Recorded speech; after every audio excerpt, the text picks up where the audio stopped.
Thank you everyone for being here. The Committee on Education, Self-Determination, and Historic Preservation, Infrastructure, Border Safety, Federal and Foreign Affairs, and Maritime Transportation will now convene this public hearing. Today is Wednesday, April 21st, 2021, and it is currently 5:09 p.m. For the record, and in accordance with the law, public notices were sent out via email to all senators, stakeholders, and all main media broadcasting outlets on Wednesday, April 14, 2021, and the second notice on Monday, April 19, 2021. Notice of today's hearing was also available on the Guam Legislature's website. Joining us today is Senator Tony Yada, Senator Telotidegui, Senator Joanne Brown, and I'd like to also acknowledge Ms. Teresa Archangel for being here today. Thank you. General rules of conduct. All must abide by the rules of conduct and quality assurance standards. Please keep video on at all times and ensure you are in a room with little interruptions and adequate lighting, specifically to make sure the participant's face is visible at all times. The host of this hearing will mute participants until called upon by the chair. When called to speak, please ensure that you are unmuted and that you are speaking into your microphone. Members of the committee wishing to speak may indicate via the in-app feature chat box. Individual testifying shall first be recognized by the chair before speaking and shall state their name for record-keeping purposes. Questions and testimony shall be confined to the substance or nature of the agenda. Personal inference as to the character or the motive of any senator or any individual testifying is not permitted. I'd like to also acknowledge that Director Agustin is also present here today from Department of Public Health and Social Services. Thank you, Director, for being present. Hafa and good afternoon, everyone. I've called for this public hearing to discuss Resolution 42-36, relative to Medicaid for the territories. Medicaid is the largest source of public health insurance in the nation. It covers a broad range of health concerns, which can include X-ray services, physical therapy, inpatient and outpatient hospital services, midwife services, dental care, and home health care, which many citizens would not otherwise have the means to pay for or access.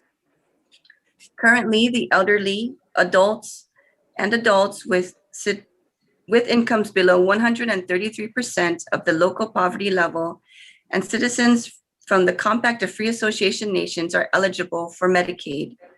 In addition, the Medicaid expansion program, known as the Children's Health Insurance Program, which is also known as CHIP, provides health coverage for enrolled children.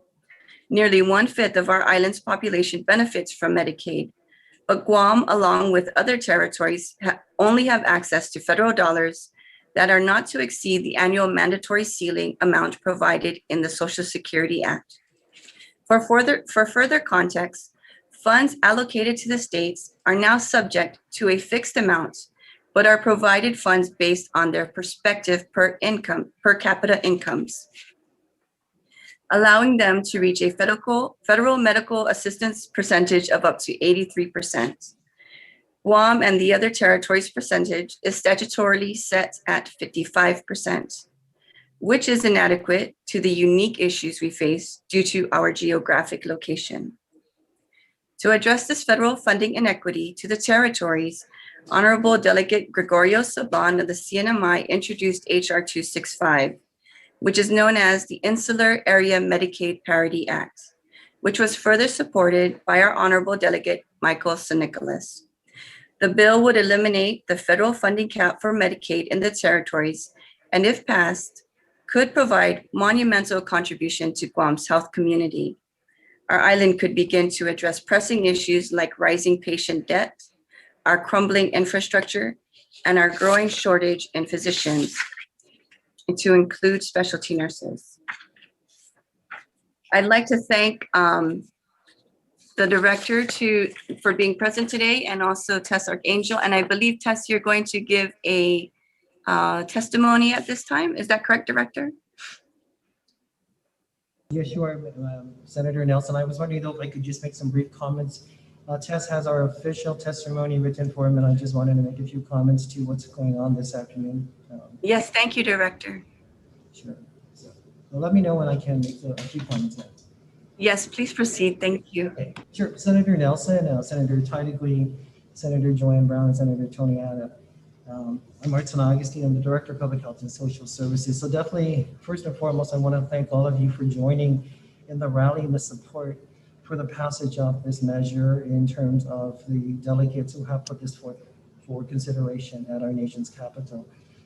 Definitely Delegate Sablan and Nicolas are to be thanked and commended for this, but also all of you for taking stock in what is before us. So really, I'd like to officially share with you that Tess will provide a statement that really has a lot of the details in terms of our fundings and our costs. But I would like to do is just kind of give you a real overview of what the department's perspective is on this as well.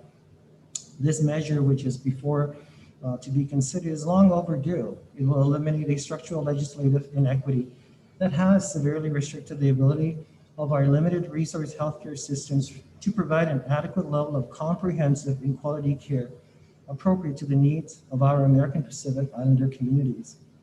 All our U.S. territories are facing the same Medicaid cliff, for which a Band-Aid solution was made in 2019.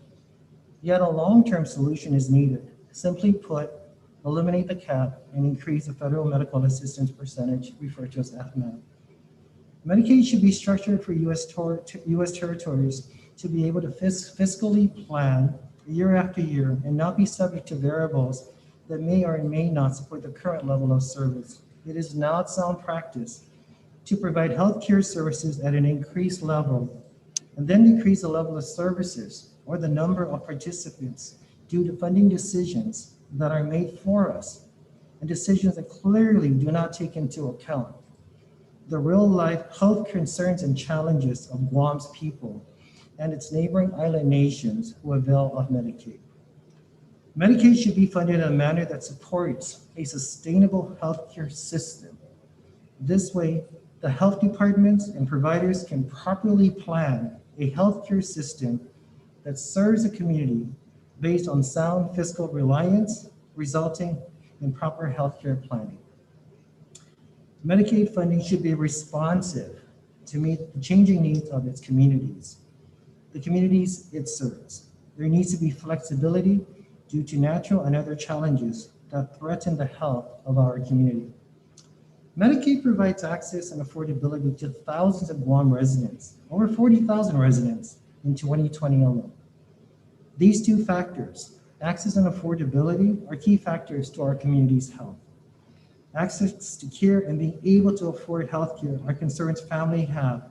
And for the 40,000 plus members on Medicaid, Medicaid has been their means to access affordable health care. However, this is our time for us to rally our support to press for the passage of the measure that will address the disparity of funding to Guam, to territories. Not to put a Band-Aid on a legislative measure, but to make a change that is lasting for the health of our community, our Guam community. Thank you so much, Senator Nelson and members of the 36th Guam Legislature. Ms. Tess Archangel will have more detail, and I just really wanted to share the sentiment of the department. And of course, as many of you know, Tess has been a long-time advocate and person who has an employee of the department who has managed the Medicaid MIP program. So I'd like to hand it over to her at this time, and thank you so much.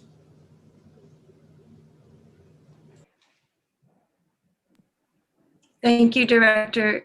Tess, you may go ahead and proceed. Okay, good afternoon, Senators.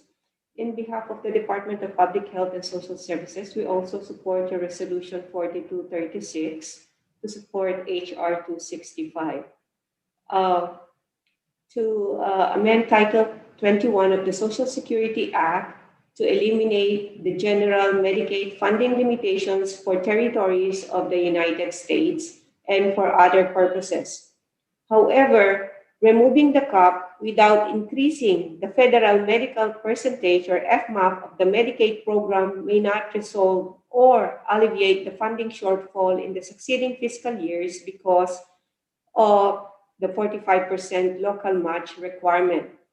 Guam will not be able to draw down the federal money without the corresponding local match. Currently, The federal medical assistance percentage is 83% with an additional 6.2% due to COVID-19 pandemic. As a total, it is 89.2%, and our local match is 10.8%, but pre-COVID, our local match is 17%. This FMAP will expire in September 30, 2021, and will revert to 55% in FY 2022.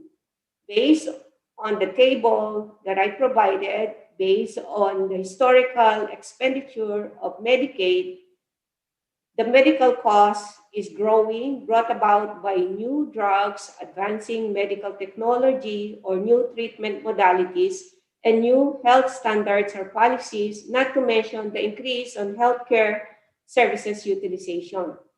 Furthermore, the number of Guam Medicaid enrollees has also grown for the past several years, which will continue to increase with the inclusion of COFAS.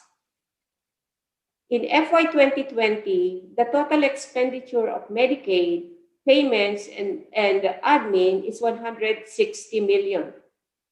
Before the passage of the Affordable Care Act, Public Law 116/20 and Public Law 116-94, the Guam Medicaid program operated with an annual budget ceiling allotment based on Section 1108 of the Social Security Act. Although the funding allotment increased yearly based on the Medical Consumers Price Index, it was insufficient to support the healthcare needs of the Medicaid population.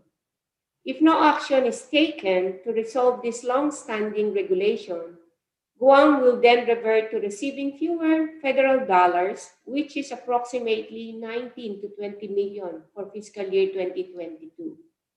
The inclusion of COFAS citizens under Medicaid may alleviate some Guam financial hardships by shifting the healthcare costs of the existing MIP recipients to Medicaid. However, the inability to match the federal funds will continue to exist because Guam's Medicaid FMAP or local match is 45%. The shortage on local match may deter both on-island and off-island providers from accepting Medicaid patients, risking the lives of the recipients that may result in more expensive medical treatment, as patients tend to wait until their condition worsens and are forced to seek treatment at the hospital emergency room, which may necessitate later on hospital inpatient admission. So based on the projected FY 2022 Medicaid program expenditure using FY 2020 expenditure, we may need 51.2 million local funding to match the federal. This is only basing on fiscal year 2020 expenditure. Therefore, it is also imperative for the Medicaid federal medical assistance percentage to increase in order to resolve the funding shortfall, increase access to health care, and implement the Medicaid mandates effectively. Thank you for the opportunity to share DPHS's concerns on Medicaid funding issues. Thank you, Tess. And I'd like to acknowledge that we have Speaker Therese Terlaje here, and then we also have the Administrator for Guam Memorial Hospital, Ms. Lillian Posadas. Mrs. Posadas, would you like to give testimony at this time? Yes, sure. I apologize. I just came out of a meeting, and so I apologize for being late. But thank you for this opportunity. Senator Telena Nelson and Speaker Senator Therese Terlaje, Senator Amanda Shelton, Senator Mayor Torres, Senator Clynton Ridgell, Senator Anthony Ada, Vice Speaker Tina Barnes, Senator Joanne Brown, Senator Pedo and Senator James Moylan. As the Administrator, CEO of Guam's only government public hospital, it is with a grateful heart to then be invited to this legislative forum and to provide testimony that I hope will strengthen this legislative leadership in its commitment and effort to ensure healthcare access and affordability is sustained for those enrolled in the Medicaid program. This congressional HR bill number 265 is definitely needed to avert a crisis that will occur if the FMAP and the Medicaid funding for Guam is reverted to how it was originally operationalized. From the hospital's perspective, should the FMAP and the Medicaid funding revert to the 55% reimbursement cap for the services it provides to those enrolled in the Guam Medicaid program, the hospital will without any doubt be in extreme financial hardship again. So on behalf of the GMH leadership, management, medical staff, and employees, we are in absolute support of this resolution, as it will indubitably, without any doubt, assist the hospital's revenue and reimbursement for the services provided to those covered under the Medicaid program. Thank you. I know it's kind of short, but to the point, and it is something that I think all of us have been clamoring about and concerned, because it is going to be very, very devastating financially for our healthcare system and for the people of Guam who are enrolled in this Medicaid program. So thank you for this opportunity. Thank you so much, Mrs. Posadas, and you're right on time. You're not late. The hearing's still going on, and so I think that's one of the things is the convenience of Zoom is we're able to just move quicker. So at this time, I'd like to open up for questions. If there's senators that have any questions, we'll start with Speaker Terlaje. Speaker, do you have any questions at this time?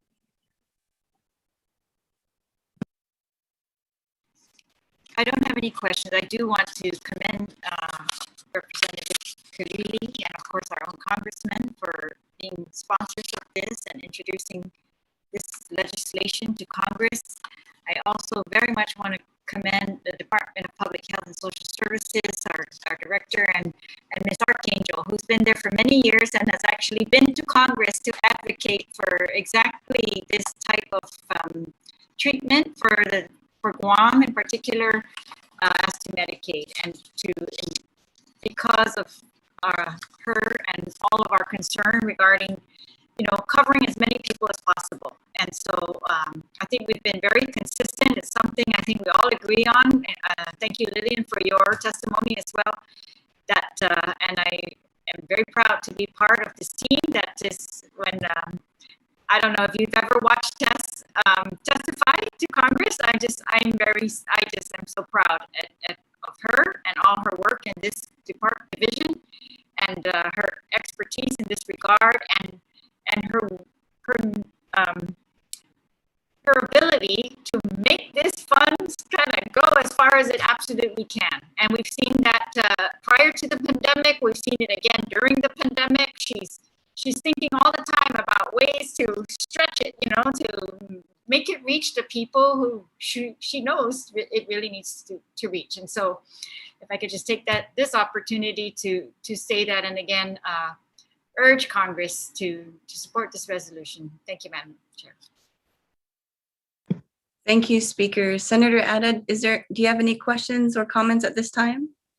Just comments, Madam Chair. Thank you for introducing this resolution and having the hearing on it. And it just goes to show that when we all come together as a people, that we need to come out and support not only Congressman Kilili, but our own congressman as well, so that we be able to get as much as we can federal assistance from the federal government for our people and for the Marianas as a whole. But again, Madam Chair, thank you for making me a co-sponsor on this resolution, and anything that we can do out of our offices to move this forward and advocate for parity in this Medicaid issues, that we're there with you, Madam Chair, to move it forward. Thank you again. Thank you, Senator Ada. Senator Taitigui, do you have any questions at this time or comments you'd like to share? Thank you, Madam Chair, for the opportunity, and thank you for introducing this legislation. I hope you can also include me as a co-sponsor on this as well. I think it's most needed. I know, thank you, Lillian, for being here too.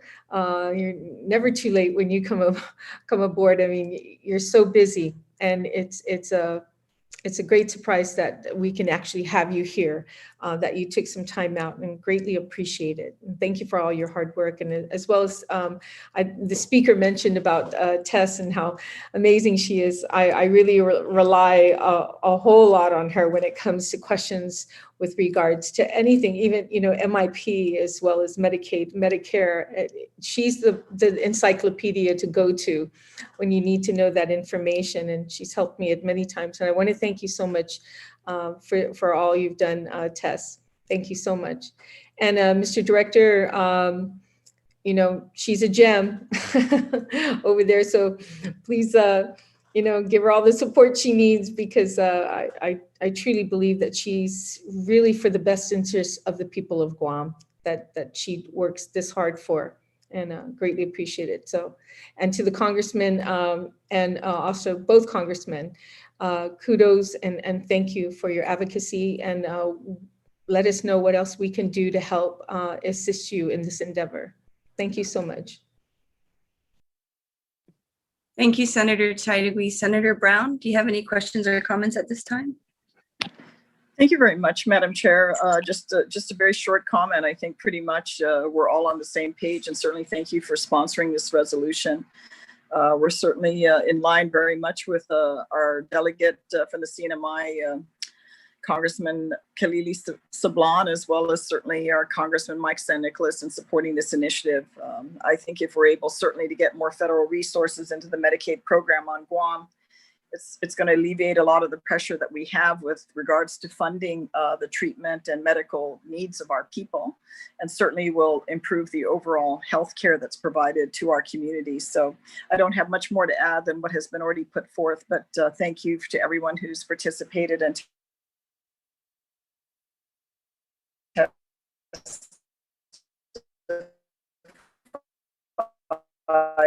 and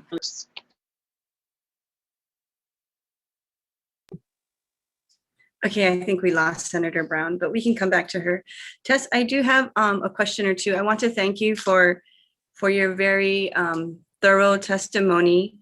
Can you just please tell the people of Guam why it's important to also address the FMAP, the federal matching aid percentage? And can you just describe also, well, when you're done, but just describe the work that you had to do to ensure that Guam received this portion that we're receiving for 2020?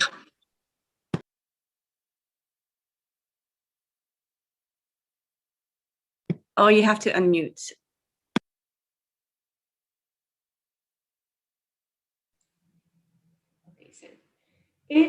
It's very important to increase the FMAP. The reason being is because of the local match required. If the FMAP is not increased, the government of Guam would have to put up a huge amount of funding, and which we know, based on our economic situation right now and because of pandemic, let's face it, we don't have that local match. You cannot use a federal funding to match a federal grant. It has to be coming from local funding.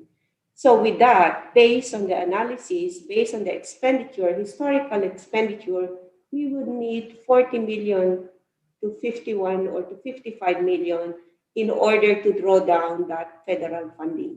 Without that local match, we cannot draw down the federal funding. It has to be matched.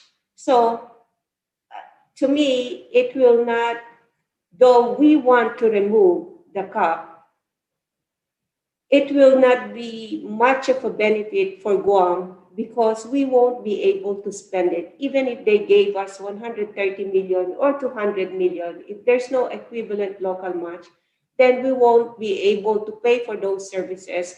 Those clients won't be able to be treated. There will be no smooth access to services in order to provide the treatment that they need.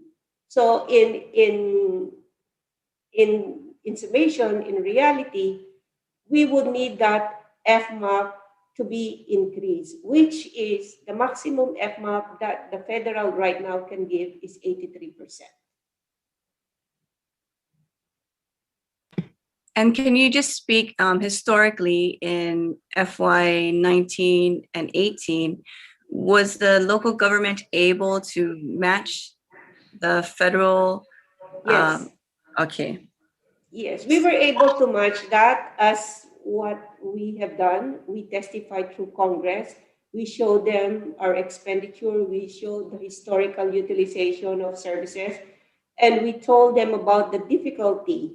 And we told them about the disparity. This long-standing regulation that is not, to me, it should not be there because the people in Guam are also U.S. citizens. There's no difference. Wherever they go, they're all U.S. citizens, and U.S. citizens should be treated equally. Thank you. And would you happen to know how the formula is utilized, or where the data that they utilize the formula for to determine the FMAP for our territory for Guam? That's based on Congress formula, actually. We have been talking about that. It's not necessarily per capita for Guam. Yeah. They have. Mhm. Do you feel that the formula needs to be addressed and perhaps reviewed to meet the needs of the island of Guam and the other territories? Do you feel there's a disparity in the formula when it's compared to the states? Yes, definitely. There is a big disparity because US citizens are US citizens wherever they go. They have to receive the same services, the same benefits wherever they are. Okay. Thank you, Tess. Speaker, I see you raising your hand. I just wanted to add, Tess, if you can clarify, and the reason why this disparity is very pronounced is because when they're using poverty levels and the amount of your population that are in those poverty levels, Guam's poverty levels are higher than many of the states. And so we are affected very directly by that disparity in the formulas. Yes. So for them, they get people in poverty level covered to a much higher extent than we are able to cover them under this formula. Thank you.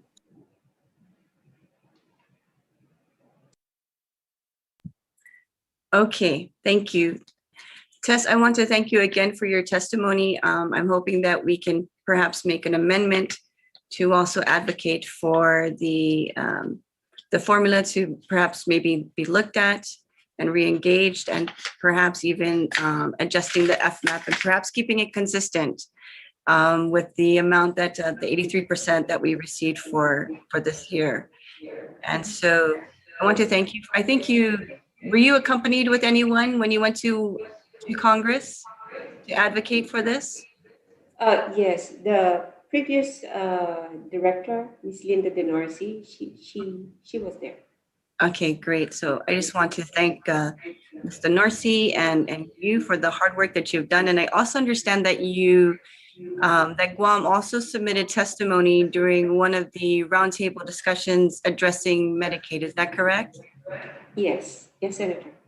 Okay, thank you. And so thank you for that. And thank you for being in the loop with a lot of the things that are happening on the federalist side that impacts our island. And I'd like to thank again, Mrs. Posadas, thank you so much for taking time out of your busy schedule. And Director San Agustin, I know I've been messaging you guys and asking you to be present. And Tess, thank you again for being available for the many questions that we had to resolve some of the issues that we foresee in the future. And hopefully we can continue to advocate, especially as we look forward to the unknowns that we'll be facing in the upcoming years as a result of this pandemic.